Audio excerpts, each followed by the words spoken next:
Rest in peace to the Godfather, too. I miss Kevin Samuels. I do.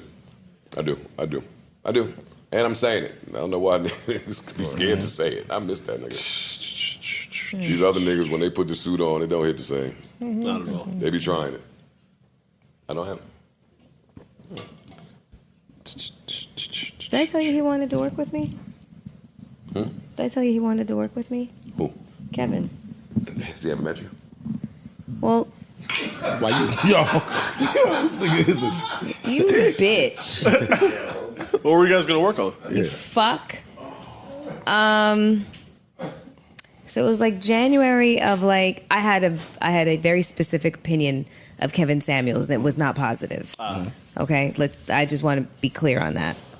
Until I spoke to him, and back in like January of like 2022, I got an email message from him saying, "Miss Ford, I'd really like the opportunity to speak with you, blah, blah, blah, et cetera, et cetera." And I did not believe that it was Kevin Samuels. There was no fucking way.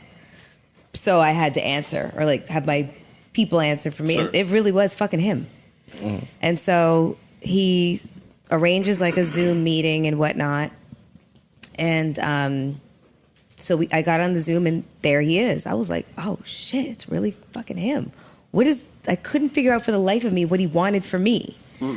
And he was very polite and he was really complimentary and he was all the things that I had never, ever, ever seen him be.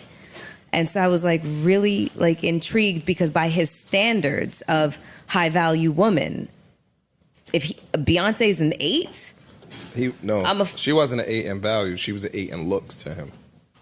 Oh, okay. She was an 8 in looks. Okay, all right. He said Beyonce was Beyonce was a 7. What's her name was his boo-boo? Who? Rihanna and Kelly Rowland. He loved Rihanna and Kelly. Those are his top 2. He loved Rihanna and he loved Kelly. He said that big forehead Rihanna is a 10. He loved Rihanna and Kelly, son. That was his people. Okay. I had no idea. And so he proposes this idea that we work together. Like he wants to expand the way that, his perception, and he wants to do something opposite a woman of a certain ilk. And I was like, and you think that's me? I couldn't believe it. And so after this long talk with him and whatever else, I hadn't been doing anything really publicly because, I was still kind of like in the throes of like grief, my mom passing away, and just really not knowing what I wanted to do.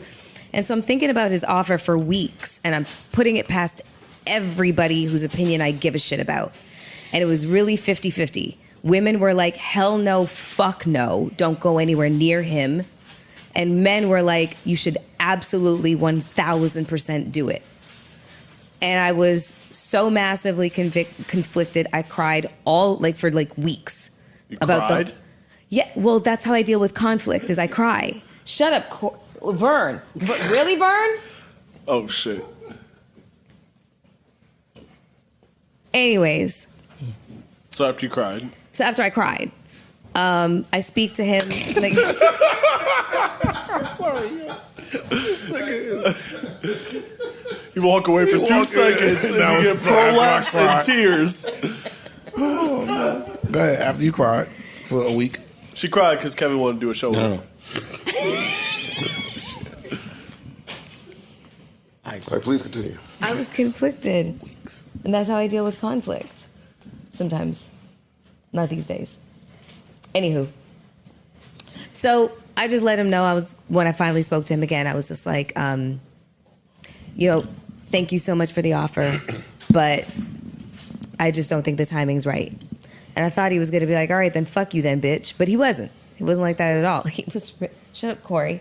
He was really, really, continued to be nice, and we just continued to, talk and build a rapport. And then he died. So did it change your view of him? I almost hate to admit, but yeah.